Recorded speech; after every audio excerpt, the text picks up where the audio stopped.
Welcome to another episode of This Goose is Cooked, where we review books intended for our future generations. Today's book, Margret and H.A.'s Curious George Goes to the Zoo, written by Cynthia Platt, illustrated in the style of H.A. Ray by Mary O'Keefe Young, published by Huffington Mifflin Harcourt. Turn up that Jack Johnson as we take a trip to the prison. The publishers make it seem as though this book was written and drawn by Margret and H.A. Ray, but it's clearly not. I was expecting a whole lot more from this book, and was left disappointed by the storyline. But the pictures still seem to be the classic way you expect to see Curious George. This paperback follows a monkey named Curious George and his friend, the man in the yellow hat, as they explore the zoo. The two of them get a nice surprise when they get to celebrate a baby rhino's first birthday. The story starts on the man in the yellow hat telling George they are going to the zoo, and George is very excited. I don't know why George is so excited. He's going to see fellow animal friends who were locked up for no reason. They get in the car, and the man in the yellow hat explains what kind of zoo they are going to. He explains that it's not a normal zoo. It's a wild animal park. He says, and I quote, "All of the animals roam around freely." You can claim that all you want, but as soon as one of those animals wanders out of the park, they are going to get shot. It's like a tyrannical government trying to tell all of its citizens they are free, but they're still locked up in a cage, being monitored and can only do what the government wants them to do. Anyway, when the two of them arrived to the zoo, they saw a big sign saying it was the baby rhino's first birthday. The the zookeeper, comes over to tell them they are going to have a party later on in the day.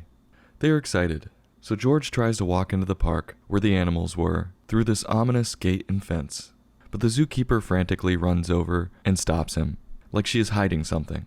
He can't actually be with the free animals. I'm doing air quotes around the free. He has to stay under the supervision of the evil zookeeper in her car. So George gets taken on a tour of the park in her car.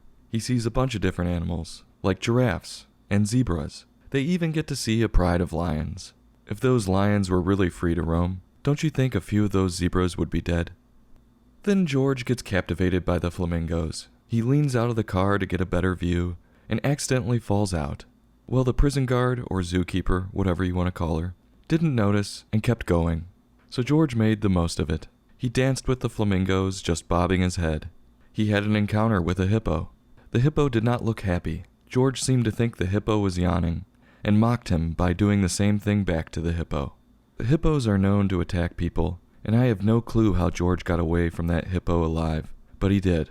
George comes across a sad baby rhino who seems to be hiding, so George tried to cheer her up by doing his flamingo dance and creating a lot of noise, looking like a fool. Well, the baby rhino thought it was fun and came out to play. But during all this racket, George didn't know the secret police zookeeper snuck up behind him. The book states, I quote, "The zookeeper stomped over to George," end quote, to call him names and to tell him he and his friend aren't invited to the party. She was clearly pissed because he might have found out what's really going on in the zoo behind all of the facade. As they are ready to leave, this thug of a zookeeper realizes George had found the baby rhino. Apparently they were looking for her all day, so that explains why the rhino was looking sad and hiding. Her mother had sent her to sneak out and search for a better life, but George outed her. The prison guard zookeeper is clearly incompetent if she can lose an animal inside her own jail. So what does the secret policeman zookeeper do? But reinvites them to the party. And the zookeeper even rewards George for being a snitch by giving him bananas and cake. And the book ends there, and follows it up with a few fun facts about the animals in the book. I don't think I need to dive too deep into the moral of this book. It's infuriating, with the asshole zookeeper treating everyone so horribly. But the illustrations were what I expected, and George just having fun and being oblivious to the whole mess he was in kept the book entertaining.